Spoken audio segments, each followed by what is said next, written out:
I'm just trying to get the picture straight. I know you went over a lot of this yesterday in that riveting testimony, and I know that you're probably exhausted.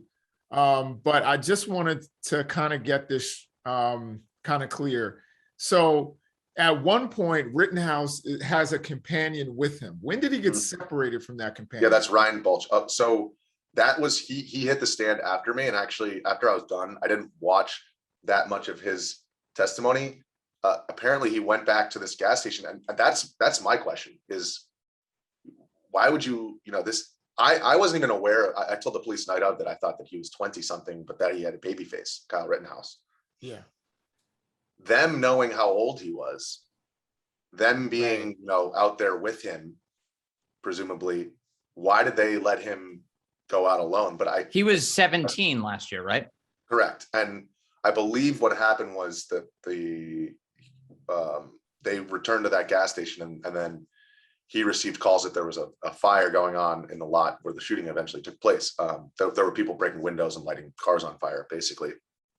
And actually, Elijah Schaefer, who's works for the Blaze, he captured individuals in that parking lot prior to the shooting, breaking windows and like throwing fires in there, throwing flames in there, trying to burn the cars. Right. But I think that's a question that I really can't answer, because I parted ways with them once I started to talk to the guys who were mad at specifically at Kyle Rittenhouse, having apparently remembered him earlier in the night. So that's a good question, and it's not one that I can answer, but yeah, I think it's unfortunate that because in these kind of situations he was gathering, there's a lot of negative attention being aimed towards him that I think he might not have been aware of, and I was certainly picking up on it, and that was one of the things that was making me nervous. So once he was alone, I think you can actually hear Balch, who was with him previously, actually testified yesterday, and one of the things that came out of that was he said, which was just in the video that we played, he said that Rosenbaum said, if I find one of you alone tonight, I'm gonna effing kill you. So I think that left him alone.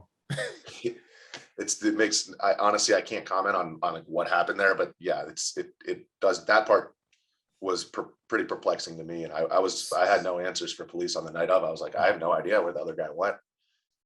So when you were with Rittenhouse, I know there's a point where Rittenhouse has some interaction or conversations with law enforcement. When you were with Rittenhouse, I know he has his gun and his medical kit. Did he have a phone? And under these circumstances, like when there's a fire going on and he's hearing about it, did he ever try to contact, from what you saw, did he ever try to contact law enforcement and say, hey, there's a fire going on, I'm headed over in that direction? So two things there.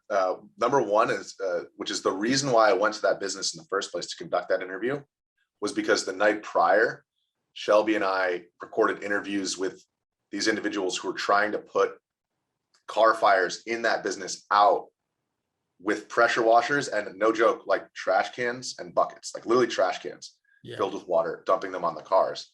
And Shelby interviewed this guy literally while he was power washing, using the power washer to try to put out the fires. And if you can see in Shelby's footage, they weren't succeeding very well.